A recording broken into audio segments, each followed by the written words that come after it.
It is a cold morning, the kind where the steering wheel is stiff and the coffee is still too hot to drink, and you are doing about 50 on a dark two-lane road with nobody else around, and then the engine just stops. Not a stall, not a cough. It lets go all at once, and the power steering dies with it, and the brakes go hard under your foot, and you are suddenly steering a very heavy, very silent object toward the ditch with both hands while you try to shove it into park. No warning light gave you a heads up. No noise gave you a week to plan. 1 minute, you owned the most dependable machine on the road, and the next minute, you owned a boat anchor with a payment book attached. That is not a horror story I made up to scare you. That is the exact way one of the most popular engines in America has been failing on brand new trucks, and the company that builds it has had to recall nearly 600,000 of them. We will get to that one. I put it near the front because it sets the tone. Here's the thing that actually gets me, and it is the reason I wanted to sit down and go through this with you. For about 80 years, the pickup truck was the one vehicle you could count on. It was the tool. It was the thing that started at 40 below and towed more than it had any right to and ran to 300,000 miles on nothing but oil changes and stubbornness. A truck was the last honest machine a working person could own and understand, and somewhere in the last handful of years, quietly, a lot of them stopped being that.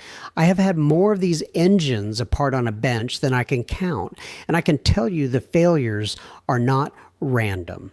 They cluster. They cluster right around the clever stuff that got added to chase a number on a brochure. So I am going to walk you through 10 new trucks I would think very hard about before I signed anything in 2026. And I want to be straight with you before we start, because that thumbnail says avoid, and avoid is a strong word. These are not 10 trucks that are guaranteed to strand you next Tuesday. Plenty of people own every single one of these and have zero trouble. What these 10 have in common is a specific engine or a specific package or a specific first year gamble that carries a real documented risk the salesman is never going to mention.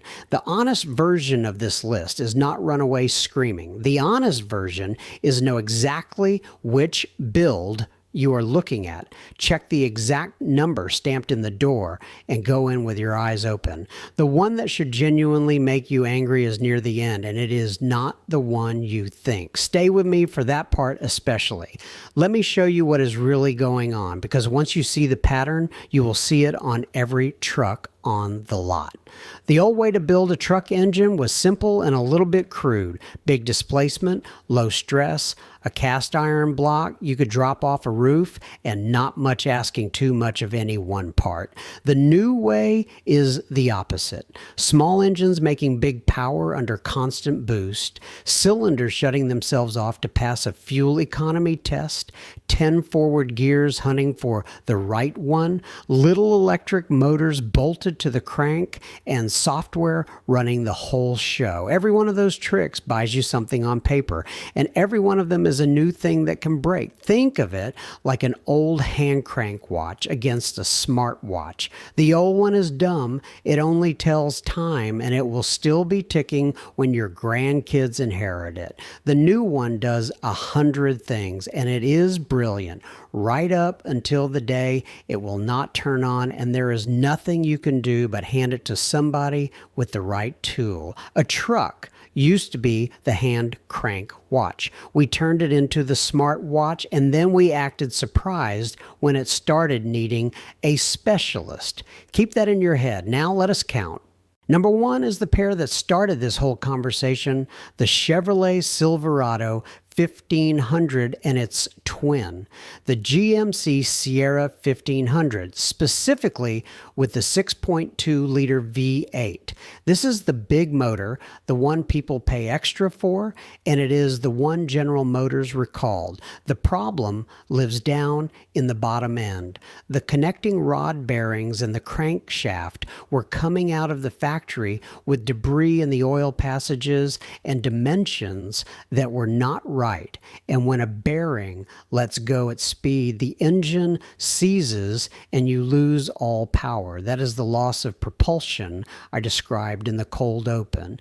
General Motors recalled nearly 600,000 of these trucks and big sport utilities in the United States, and their own paperwork counted more than 14,000 owners who reported losing power while driving. Now, here's the honest part. The company believes only about 3% of those actually have the bad parts, so most are fine. But the fix for the ones that pass inspection is telling. They pour in a thicker oil to give the bearings a little more protection, hand you a new oil cap, and send you on your way. When the remedy for a design problem is heavier oil, that is a truck asking you to trust it. And I have not even mentioned the smaller 5.3 V8 in the same family, which has its own long-running trouble with collapsing lifters tied to the cylinder shut-off system, or the 10-speed automatic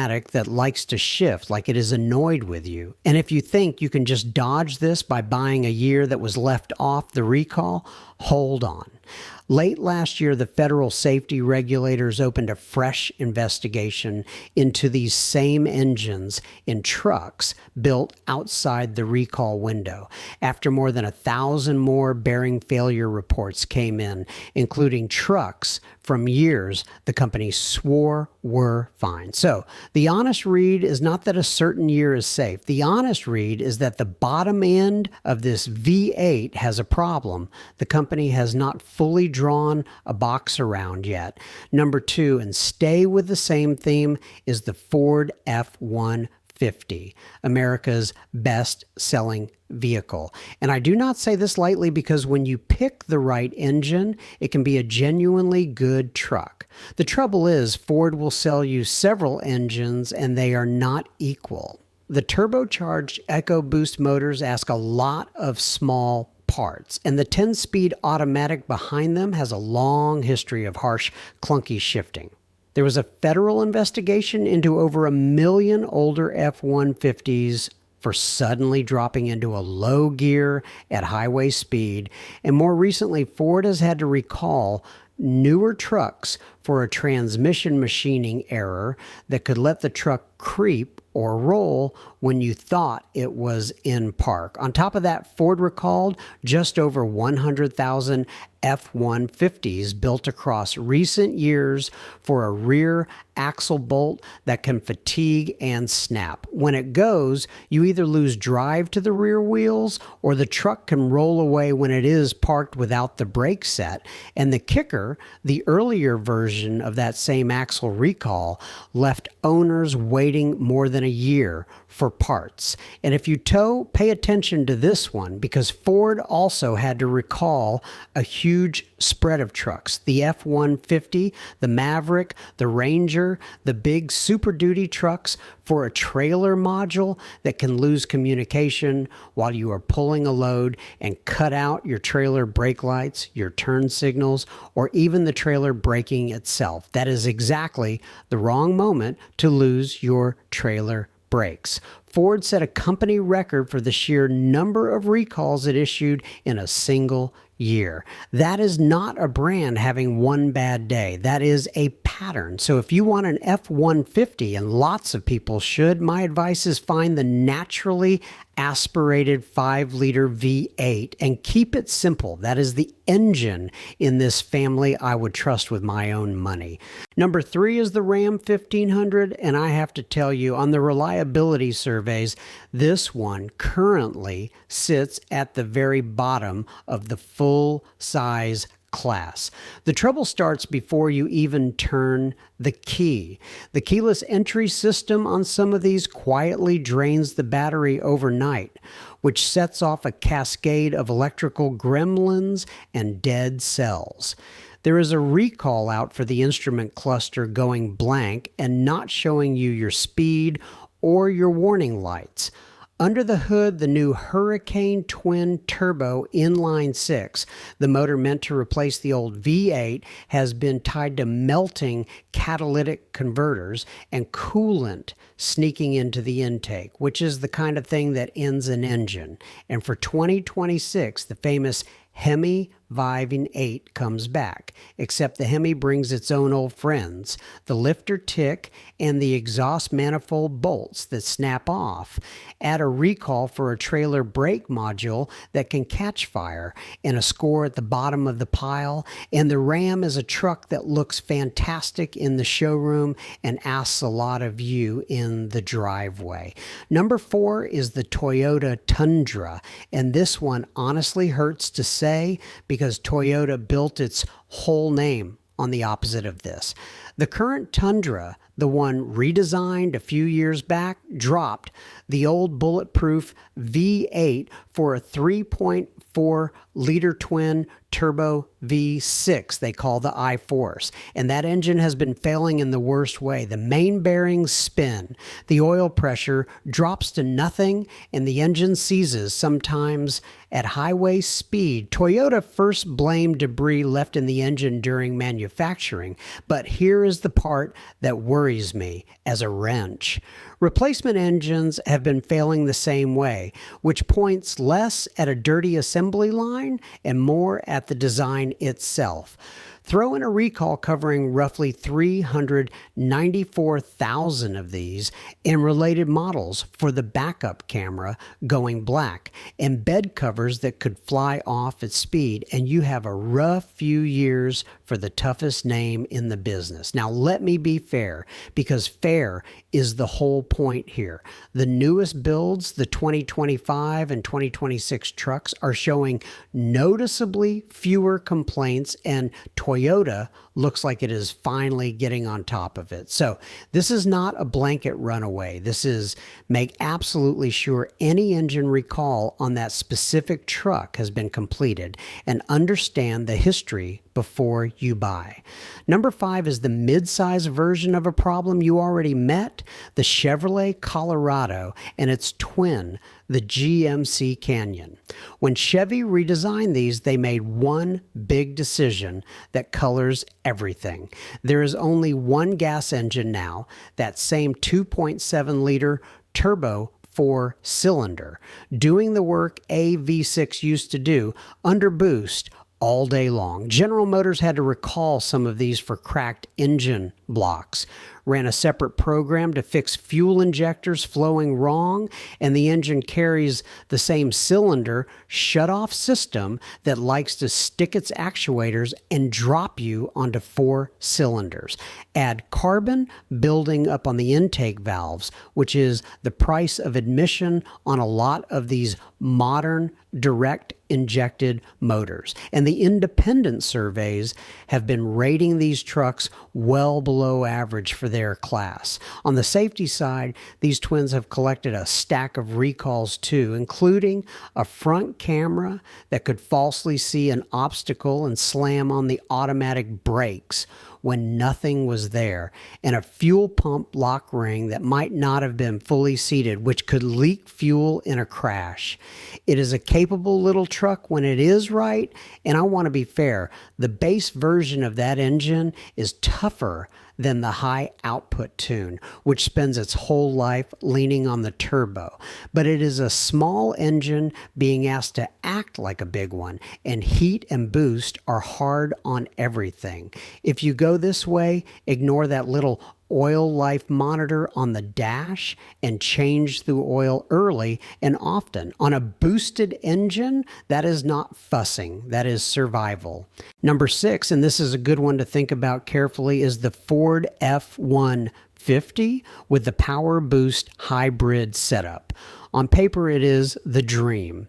Big towing numbers and better fuel economy and a generator built into the truck. In the real world, the added complexity has earned it one of the worst reliability records of any modern pickup. When surveys score trucks from 0 to 100, this hybrid has landed near dead last, with owners reporting trouble in the hybrid battery, the 10-speed transmission, the electrical system, and the drive system all at once. This is the running theme of this whole video standing right in front of you. You stacked a hybrid system and a 10-speed and a turbo and a generator all on one truck to win a spec sheet, and every one of those is a fresh way to spend a Saturday at the dealer. Simple is not exciting. Simple is what gets you home. Number 7 is the Toyota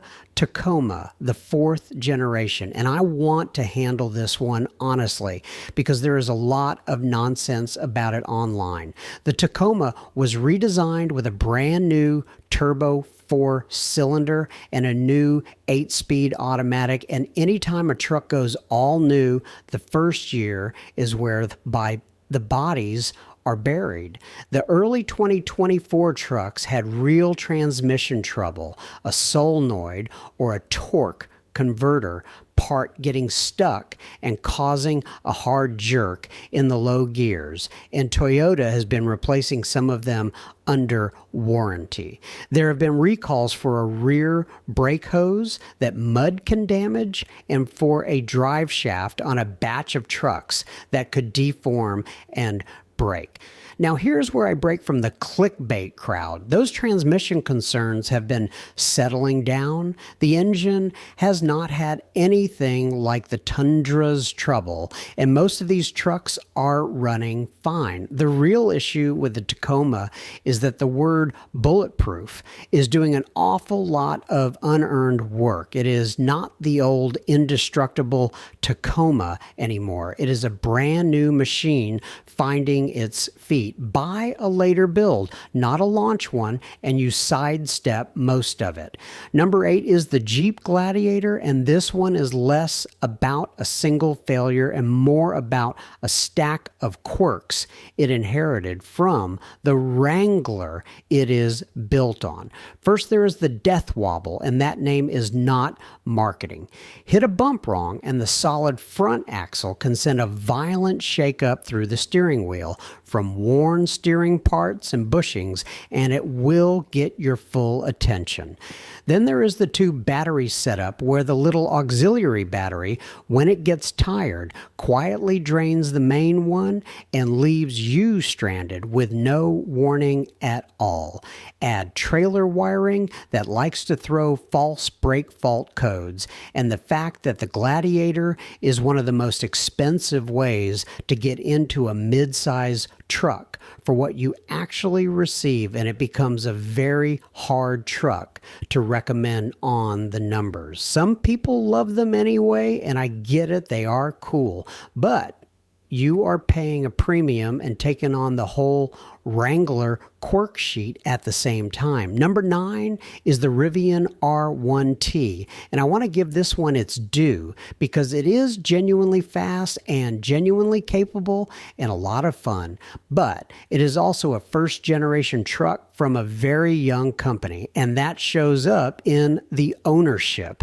On the predicted reliability rankings, it scores near the bottom of the entire pickup segment, below every gas truck and some other electrics too. Owners have reported drive unit failures, steering that pulls, and the 12-volt accessory battery dying, which on these trucks is a bigger deal than it sounds because when it goes, the whole truck can go dark and refuse to move. The early model years racked up a string of recalls, and those were not all minor software touch-ups.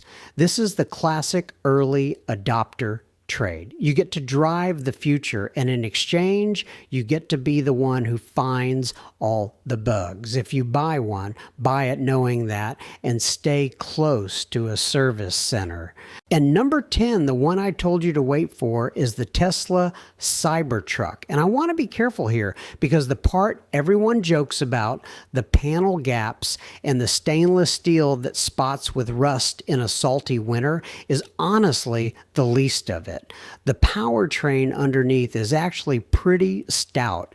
The problem is everything bolted around it, and the sheer number of recalls in such a short time. In roughly its first 2 years, this truck has seen around 10 recalls. There was the accelerator pedal where a metal pad could slip and jam the pedal to the floor. There was a long stainless trim piece along the roof line glued on that could peel off and fly down the highway at another driver, and that recall covered around 46,000 trucks.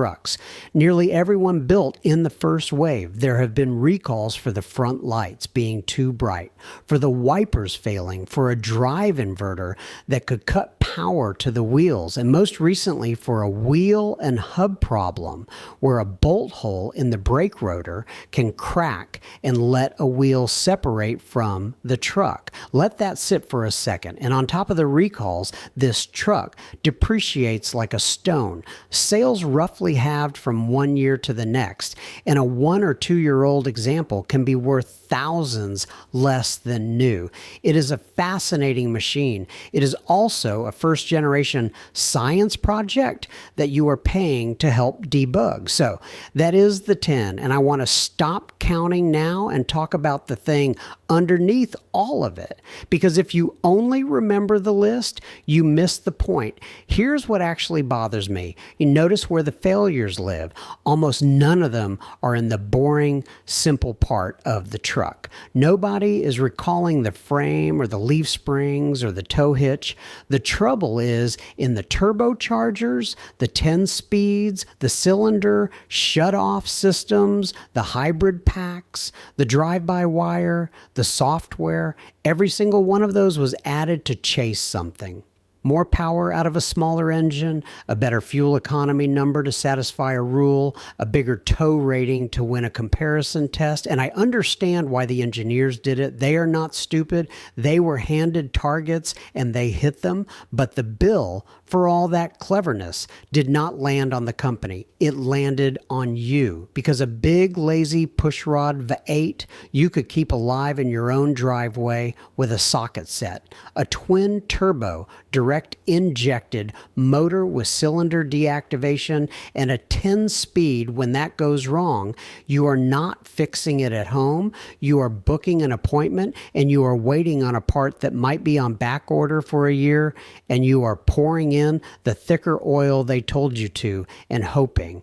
And here's the quiet part. Nobody says out loud. There is no money in a truck that runs forever on cheap parts you can install yourself. There is a great deal of money in a truck that needs a dealer, a special tool, a software update, an extended warranty you get talked into at the finance desk, and eventually a replacement engine. The manufacturer does not eat the cost when your resale value collapses after a recall. You do. This is not some grand conspiracy in a smoke-filled room. It is just the plain commercial logic of the thing. Complexity that is cheaper to build and more profitable to service will always win in a meeting. And the knowledge of how to actually keep a machine alive stops getting passed down, because nobody makes a dime teaching you to not need them. And that is what really gets taken from you. And it is bigger than any one truck. A truck used to be the machine a regular person could understand top to bottom. That was the whole promise of it. It did not care who you were or what you knew when you bought it. It would teach you one repair at a time until you trusted it and it trusted you. When you seal all of that inside a box, you are not allowed to open, and you replace understanding with a subscription to a service department. You are not just selling somebody a more complicated truck. You are quietly telling a capable person that they are not capable, that this is beyond them now. Leave it to the professionals. And most people believe it because they were never given the chance to find out otherwise. The ability to fix your own machine, to understand the thing you depend on, that is not a small thing to lose. That is a kind of independence, and it is being engineered out of these trucks 4 cents at a time. So here's what I actually want you to do with all this, because I do not want you to just feel bad and go buy nothing. First, whatever truck you are looking at, new or used, take the number stamped in the door JAM, that 17-character number, and run it through the free government recall site before you get attached to it. It takes 2 minutes, and it will tell you every open safety recall on that exact truck. Second, when a truck offers you a choice, lean toward the simpler, older, proven engine over the newest, most complicated one. The naturally aspirated motor with a conventional transmission is almost always the one that outlives the clever one. Third, be careful with any truck in its first year of a redesign, because that first year is where you become the test driver. And fourth, if you fall in love with one of the complicated ones anyway, and that is allowed, go in with clear eyes. Budget for the sealed stuff, keep the receipts, and buy the extended coverage if the drivetrain scares you. Do that and picture where it puts you. 6 months from now, you are the one at the dealership who is not surprised. You are the one who knew that motor had a recall before the salesman finished his sentence. You are the one who bought the boring engine on purpose and is watching your neighbor wait on a back-ordered part while your truck just works. That is the whole reward. Not being clever, being the person who saw it coming. Now, I would really like to hear from you on this one, because you have seen things I have not. Tell me in the comments what you actually drive. And more than that, tell me what you have seen with your own 2 hands. Which of these trucks has been bulletproof for you and made me look wrong? And which one left you stranded on the side of the road? Tell me where you are, because a Rust Belt winter and a dry southern climate are 2 completely different tests, and what fails in one barely shows up in the other. I read every single one of these, and honestly, those replies, the real stories from people who actually own and work on this stuff, are the whole reason I keep making these. And if you want to keep going down this road with me, subscribe, because the next one ties directly into everything we just talked about. You know, all those 10-speed transmissions on this list, the ones sealed up so tight, the owner is not supposed to touch them. There is a phrase the manufacturers love: filled for life. Lifetime fluid, never needs changing. And I am going to show you next time exactly what filled for life really means, what is quietly happening inside that sealed transmission while you are told to leave it alone, and why that little promise might be the most expensive 2 words in your entire truck.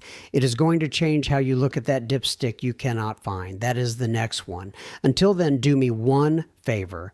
Go look up the truck in your driveway or the one you are thinking about and just check 2 minutes, because the cheapest repair you will ever make is the one you saw coming. I will see you on the next one.